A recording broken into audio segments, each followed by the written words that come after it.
Forget Xbox, Minecraft and Skylanders. The best way to get your child to develop their imagination is the old-fashioned way and the trusty way, through a book. Eason's have just launched their Children's Springfest, and children's book buyer David O'Callaghan joins us now. Hi, David. How you doing? Welcome back. Yes.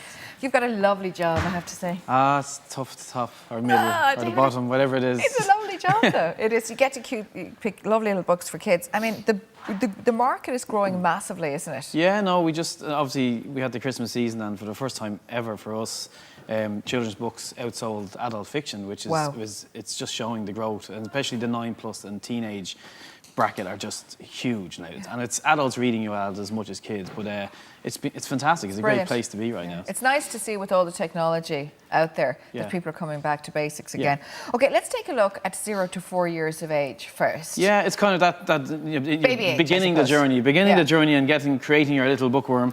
Axel Scheffler, who illustrates the Gruffalo books, you know him from them. He has a series. Superworm as well, isn't it? Superworm. That's him with Julie Donaldson, who wrote the Gruffalo. So that's kind of a much more kind of 3+ text-driven, absolutely brilliant, catchy. Whereas Pip and Posy is kind of the lessons of friendship and of... This is cute. Look at this book. This is just... It's just beautiful. I love the characters. Yes. A rabbit and a mouse. Absolutely. Things like learning to say sorry. There's, potty training. It's just simple messages, not in rhyme, but just simple stories of, hey, let's all be friends, get along and help your friends out. And it's a nice, tough book as well, because when they're that age, they put everything into their mouths. The board books kind of, obviously picture books come out first, then they come out as board books, and then basically these are the ones that the child can chew, drool on, throw across the room. It's fantastic. Lovely. And I think the colours as well, because I know my little boy now, he's at that age that he's really noticing kind of shapes and colours. Yeah. So I think that's really good. Now, your favourite one is Hughless Douglas. I'm slightly obsessed with Hughless Douglas. He's absolutely this giant bear who basically, he has a tendency to go around hugging people because he just wants hugs. Exactly. And we've had the costume on tour many times, and the amount of hugs that go. But it's absolutely beautiful. David Mellon, they're brilliant. This is him going to little school, so he's on the walking bus going to little school. So it's basically, again, a message of making new friends, going to school for the first time, and it's just absolutely brilliant. And he becomes a kind of a rock star in school, and he finds that. So he's kind of, in a way, I suppose, the whole thing, like, if you kind of stand out, there's a place for you, that type of thing. If you're slightly different, or even at that, everybody's slightly different in their own way, and just it's good to have friends and look after people. Okay, so that's that age group. There are two favourites there, and then 5 to 8. 5 to 8, you're looking at Nancy Clancy. Basically, she came out as a picture book series for picture books for girls. Right. But now they've upgraded them kind of early readers. So these are kind of like, if you know Judy Moody, which are a massive series for us. And I think it's kind of like a young 5 to 8 Nancy Drew. Very brilliant line drawings from America. And I think they're fantastic. Like, it's a really, really cute series. And I see that there. Again, there's the message there of, in these early readers, there's also the message of friendship and, Is it old-fashioned? I mean, in a good slightly, way? Yeah, that story actually is slightly old-fashioned, and I think it's great. The illustrations are surreal, kind of almost retro, I suppose you'd say. It is almost retro. And you can see how a parent would read that to the child and all that. That sounds really, really good, actually. Secret of the Silver Key there. This is book 4, is it? This is book 4, so there's a whole series, and then even before that, there's a whole kind of young picture book series for 0 to 4. What else is in that? And then the Irish, the Vikings in Ireland is this in a nutshell series from that Poolbeg do, which is brilliant because it's kind of, I like to think of it as education by stealth. It's history, it's great. It's basically says Irish folklore, it's historical events, but done in this kind of, a parent can use it, a teacher can use it, but also the kid, it's done well enough that a child can read it.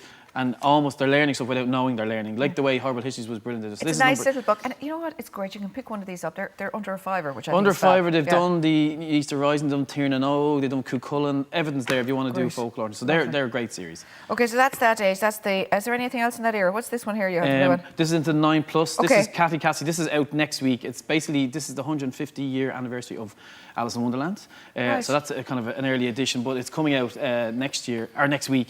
And this is basically a retelling of Alice in Wonderland. But set in the kind of a modern era in Can Alice find her way home from Wonderland? Yeah, so it's brilliant. Cathy Cassidy is fantastic. Jacqueline Wilson fans. Is that kind of slightly older than Jacqueline Wilson, but absolutely brilliant. So so that's out next week. There's a proof copy we have here. That's really good. Our early copy. What else is in there? You've got Shane Hegarty. This Darkmouth. Darkmouth, absolutely fantastic new series from the Irish Times writer or ex-Irish Times writer, but now he's kind of entering into the world of 9+ superstardom. This is kind of is this own call for kind of thing? It's own call for. It's kind of that whole kind of 9-year-old, his whole family are like legend hunters, and he's basically rubbish. He's and he's supposed to be the final one that's going to save the world. But it's that kind of story of an underdog. It's monsters, but it's just that whole kind of series. He's a new book out in the August. In the August. I am coming out. Yes, in the August, I'm coming out in the August. But no, he's really, really popular, and it is a really funny series. And I like the kind of idea of. I prefer heroes who are slightly rubbish, and this guy is absolutely underdogs, total rubbish. Yeah. Like, a big book to read for that age group. So obviously they're avid readers. Yeah, well, that age group, you think of David Walliams, you think of Wimpy Kid, and the Derek Landys. That whole genre is now massive. Yeah, it's that's the biggest growing area. Yeah, that's a huge area. So they're kind of they're not tweens. They're kind of I suppose they are tweens, but they're just not. they're entering 9 to 12 is kind of that. Just they're getting super confident, and they make their own choices. And some of the books are like even the Walliams we mentioned before.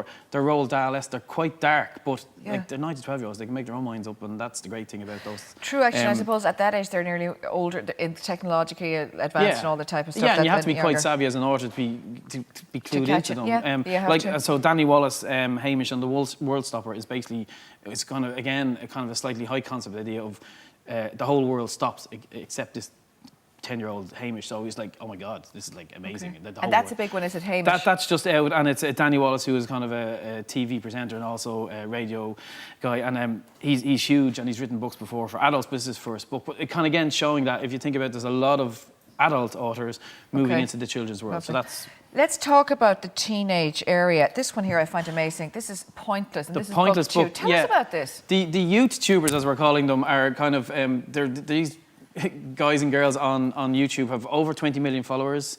They give everyday tips. They just sit around talking. But so you've got Zoella, Zoe Suggs, you've got Alfie Days, and Tanya Burr. So he came out last year with this, and basically it's a doodle book for teenagers. Look at this. This is real old-fashioned. How to make shadow puppets with your hands. I mean, I thought they were beyond all this. I thought they were all cool It's massive. It's only released this week, and I mean, the first book was huge at Christmas, and this is now out this week. He wherever he does events, it sells out. It's kind of like this is a series called The Wreck-It Journal, but it's just it's an activity doodle book for teenagers. Simple as that. It just shows you they're kind of gone full circle. I just want to mention Weightless as well. What is that one? Weightless is from Irish-American author Sarah Bannon, which is all about kind of bullying, kind of the whole social media aspect of things going wrong. So that is absolutely amazing.